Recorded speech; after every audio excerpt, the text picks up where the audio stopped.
Alberta rethinks security after a school shooting in BC, as we learn more about the victims. More help for teachers. They have had applications out to get new teachers at their school that have been going unfulfilled. With a focus on complex issues. And ready, set, Skijoring. And it's really fun to share that experience with them and let them get up close and personal. The winter event with a plan B for snow. CTV Calgary, local breaking news with Ian White. Good afternoon. Alberta's education minister has ordered all schools in the province to review their security measures. It follows the deadly shooting in Tumbler Ridge, BC. Today, RCMP releasing more details about the victims. 6 people were killed in the shooting at the local high school on Tuesday, including 3 12-year-old girls and 2 boys, 12 and 13 years old. A 39-year-old teacher also died. Prior to the school shooting, the suspect's mother and sibling were killed in the family's home. Prime Minister Mark Carney and the other federal party leaders will be in the community tomorrow for a vigil. Jordan Canigan joins us with more. And Jordan, take us through what will be happening in Alberta schools in response to this tragedy.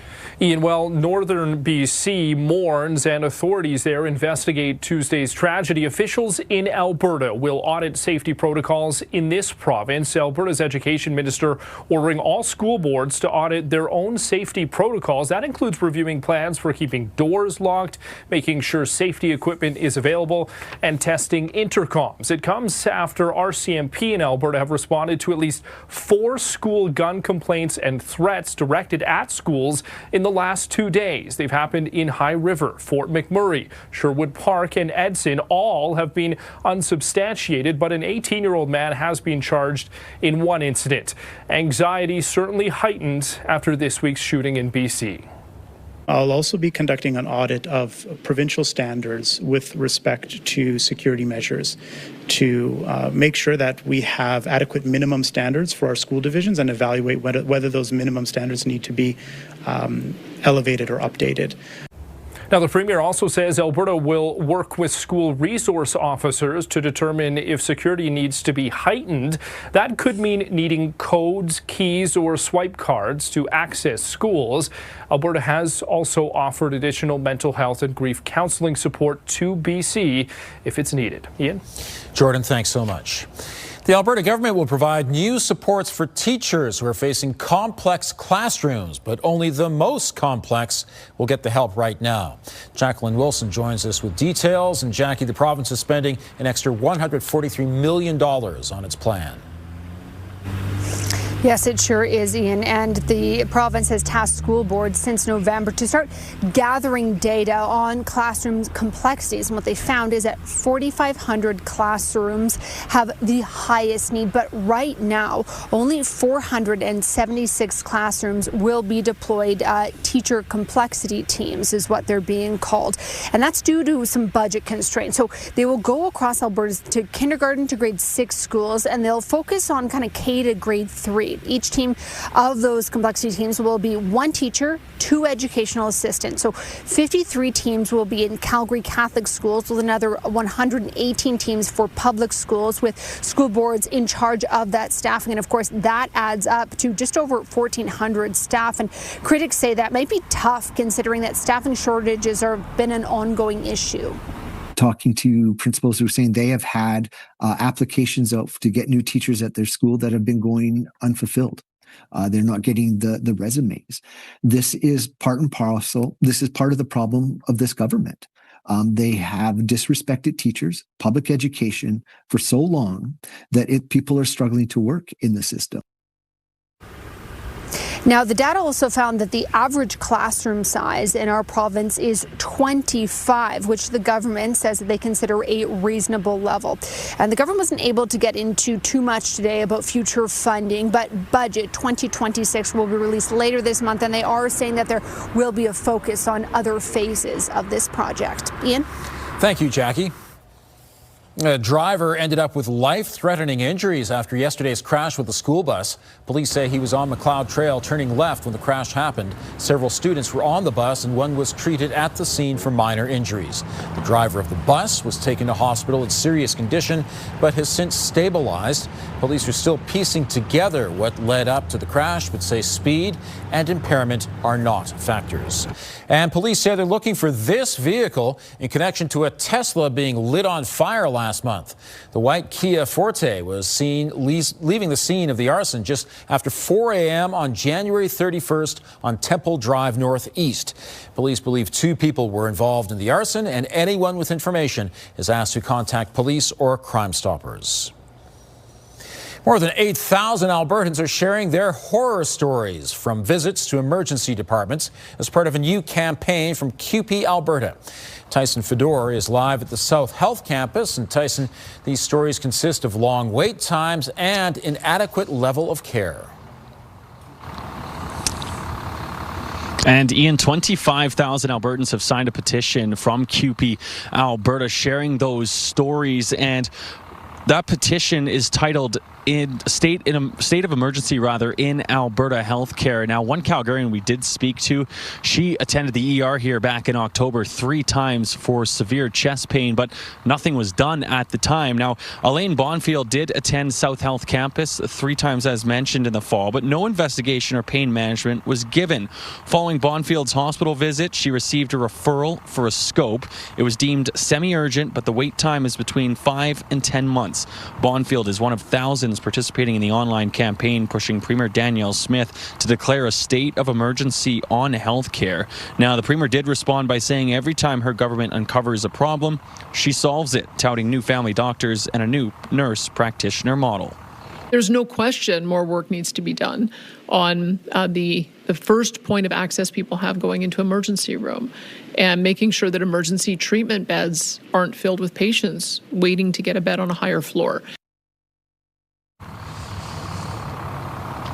Now, emergency room physicians do say that the deadly flu season has also played a role in hospitals running out of space. CUPE Alberta says that while Alberta's population has grown by 37% in recent years, only the additional hospital beds in the hospitals have only increased by about 13%. Okay, thank you, Tyson.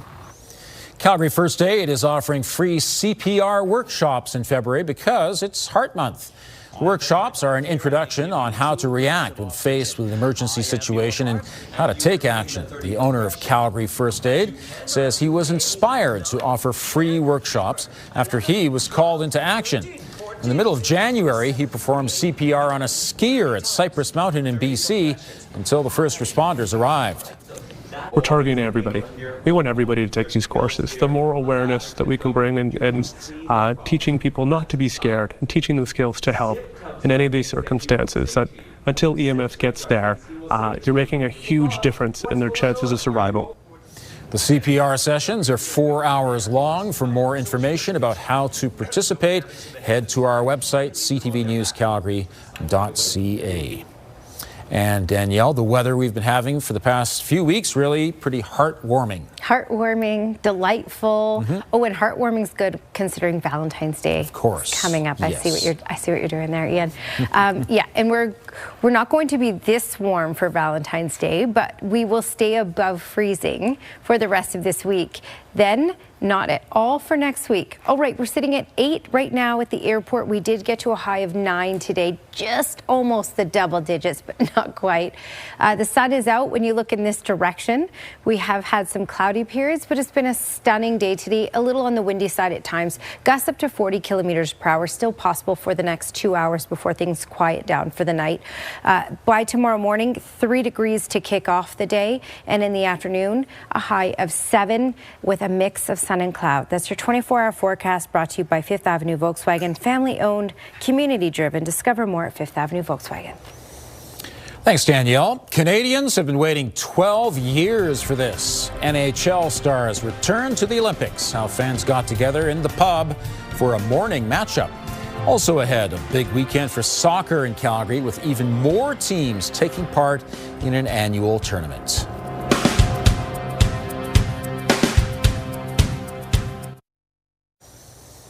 Canada's men's hockey team is off to a strong start at the Olympics, and some Calgarians hit the bar early to watch the game. This is the first time since 2014 that NHL stars have competed at the Olympics. Some fans grabbed a seat at Bottle Screw Bill's for the 8:30 a.m. puck drop. Staff say it's great to see people uniting behind the country's best on the ice. You know, we got to see it a little bit last year in the Four Nations face-off. It is just like such a meaningful moment to have kind of Canadians coming together to celebrate a sport that really brings us all together. Bars can apply to the province for extended liquor service for Olympic medal events and for non-medal Team Canada hockey games. The men's hockey team would crush Czechia 5-0. They face Switzerland tomorrow. Our women's hockey team also winning today, which means they'll be facing Germany in the quarterfinals on Saturday. Canada's medal count continues to grow. Speed skater Courtney Sereau getting bronze in the women's 500-meter short track event. Snowboarder Elliot Grandin winning silver today in men's snowboard cross. And moguls legend Mikhail Kingsbury tied for gold but lost in a tiebreaker, so he ends up with silver. Calgary Miners Soccer is getting ready for its annual Family Day Classic. The tournament kicks off tomorrow and runs until Monday. Organizers say there's a 16% increase in participation compared to last year. 320 youth teams have registered, including 70 coming from out of town. Games will take place at the West Soccer Dome, the Schuldeis Athletic Park, Calgary Soccer Centre, and the Macron Performance Centre. You know, Danielle, we're not even at the very middle of February, so there's still actually a lot of winter left. Yeah. So skiers, snowboarders, others would like to see some winter weather. You're correct. And you know what? Do we ever follow the actual season? No, not in Calgary. Really. So when it's spring, it's going to probably feel like winter and all of that kind of stuff. But what I will say is that next week will definitely be wintry. You got to prep for this, mentally prep for this, have the parka ready and the shovel. We're going to have to shovel in the city by Tuesday. All right, 74 kilometers per hour south of the city in Pincher Creek. That was the max wind gust there, and 63 for Lethbridge. For us in Calgary, closer to the 50 mark. We have the chance of 40 kilometer per hour gusts in the city for the next couple of hours, and then things quiet down for the night and should be quiet with regards to the wind for tomorrow. This day was the hottest day of the next 10 very easily. It was forecast to get to 10 degrees today. We almost got there, almost into the double digits for Calgary. Calgary got to 9 today. Lethbridge got to 10. Check out Milk River. Got to 14 degrees today. Fast forward to the temperatures out there right now, and it's 8 in Calgary and Milk River, 9 in Lethbridge, 5 in Medicine Hat, 6 in Drumheller. So temperatures still well above normal for this time of year. We're headed into mid-February, and it's been very spring-like. Very winter-like next week, and I'll show you that in the long range in just a moment. We've had some cloud cover in the far south. We have the ridge of high pressure still somewhat in place here, but that's going to slump down, and that's going to allow this moisture and cloud cover to be over us and move into southern Alberta as this jet stream sinks down. So there you go. In the darker green, it'll slump down by the weekend. That's going to open us up to a couple of things. First key thing, it will allow this cooler air mass to not just move in, but settle in. This will be here for quite a while. The other thing is the jet stream storm track. So a lot of the cloud cover, a lot of the moisture follows along that, and that's what's going to happen. So we are looking at some on and off days of snowfall next week as well. And we're going to kick this off with a little taste on Saturday. We're going to be eased into all of this. So while it will be very wintry next week, it'll be a taste of it on Saturday for Valentine's Day. All right, so here we go. This is a look at Saturday. More cloud cover moving in as that jet stream slumps over us. We have snow moving into the mountains. And even in the afternoon hours on Saturday, small chance of a little poof of snowflakes as well for the city. That's a possibility. Nothing really significant on Saturday. Our significant weather arrives on Tuesday of next week. Tomorrow, 7, still holding on to some warmth anyway for Valentine's Day, 2 degrees with the chance of flurries in the afternoon, 3 degrees for Sunday with mainly sunny skies. Family Day, just above that freezing mark. Look at Tuesday though, -9 is a high and anywhere from 5 to 10 centimeters of snow possible. Thanks, Danielle. A key vote yesterday in the U.S. Congress. Still ahead, the House votes against tariffs, why export companies in Calgary are already looking elsewhere for business anyway.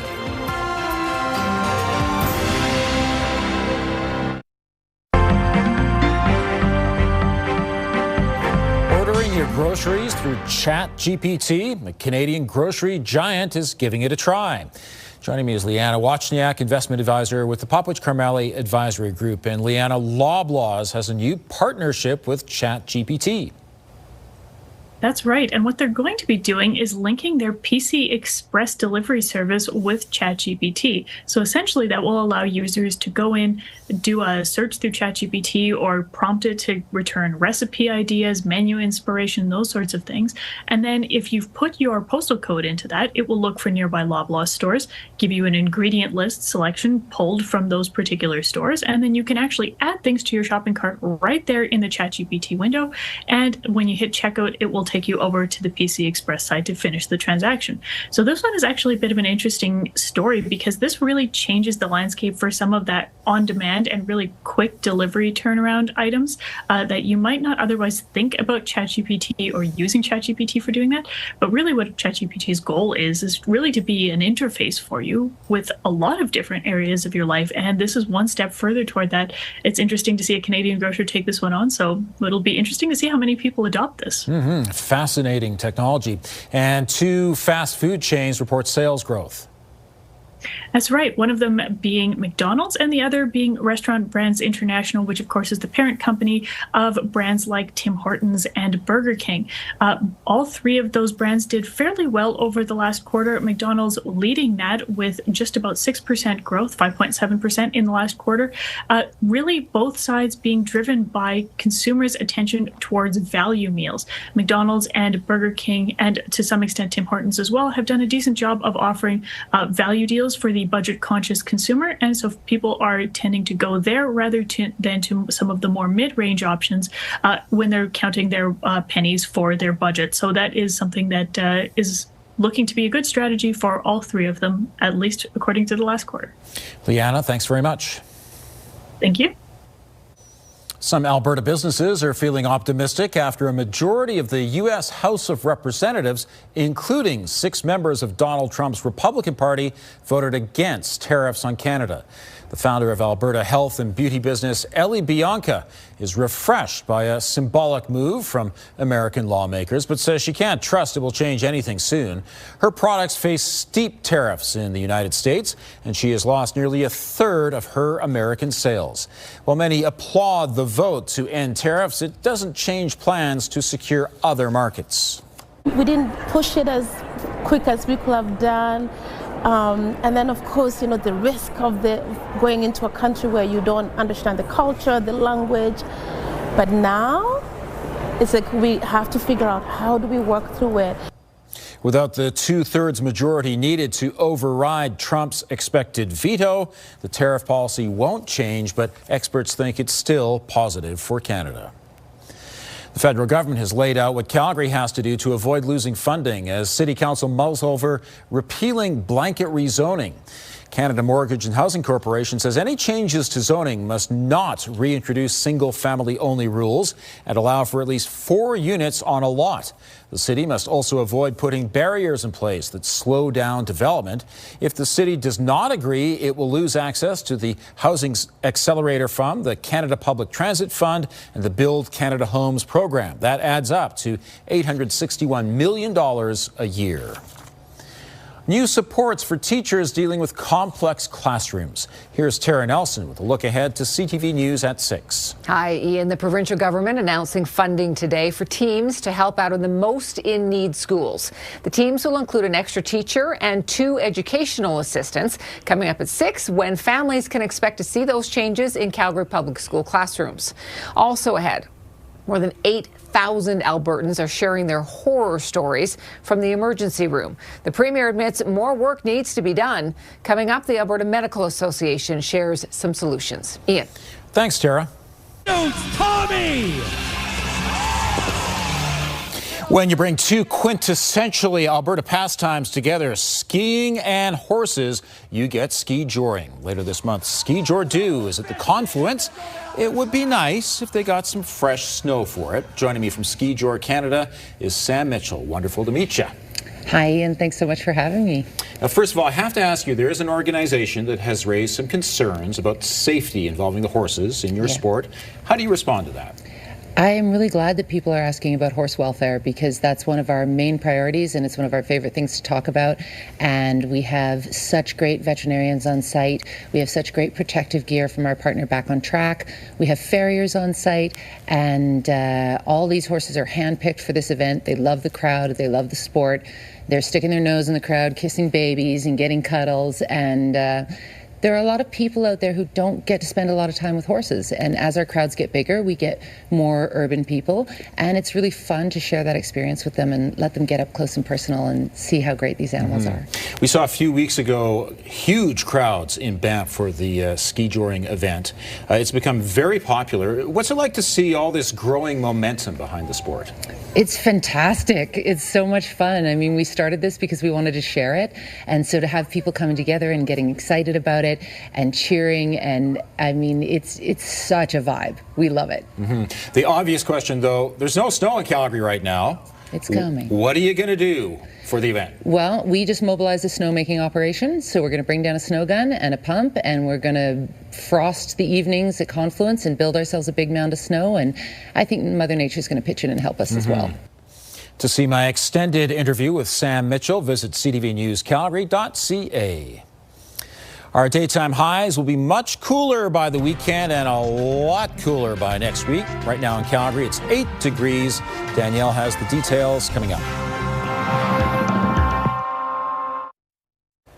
Still warm enough by Valentine's Day for couples to walk to the restaurant, right? Oh, I like that. Yep.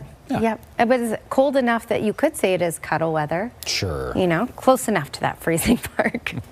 8 currently, 9 was our high. And check out this forecast. And for many people, this is even a long weekend. 7 degrees tomorrow. Valentine's Day, a high of 2. A few flurries possible. Little burst of it anyway in the afternoon. And then Sunday 3. Monday, if you do have it off, Family Day, you're looking at +1. It's not until after Monday that we get very cold with snowfall. Thanks, Danielle. Just in time for Valentine's Day, Alberta ballet dancers are performing William Shakespeare's Romeo and Juliet. Audiences will be whisked away to Verona with 3 acts featuring emotional and dramatic love and fight scenes. Performances run today, tomorrow, and Saturday. Tickets are still available. And thank you for joining us. Now here's the early edition of the CTV National News.